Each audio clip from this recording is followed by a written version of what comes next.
तर राखी पौर्णिमेच्या पूर्वसंध्येला मोदींकडून बहिणींना खास भेट देण्यात आली आहे। मुख्यमंत्री देवेंद्र फडणवीस यांनी या संदर्भात ट्विट केलेलं आहे।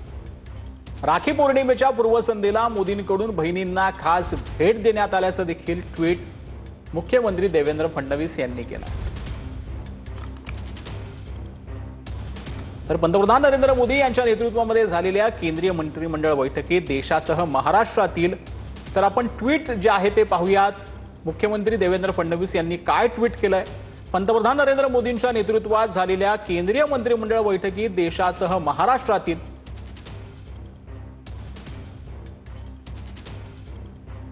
कोट्यावधी लाडक्या बहिणींना भेट देण्यात आली। आर्थिक वर्ष 2025-2026 साठी पंतप्रधान 10.33 कोटी उज्ज्वला लाभार्थ्यांना अनुदानित दरात एलपीजी गॅस सिलेंडर मिळत राहतील। स्वयंपाक घर जे आहे ते धूरमुक्त करून बहिणींचं आरोग्य सुरक्षित ठेवल्याबद्दल पंतप्रधान नरेंद्र मोदीजींचे मनपूर्वक आभार मी मानतो, असं देवेंद्र फडणवीस यांनी आपल्या ट्विटमध्ये म्हटलंय।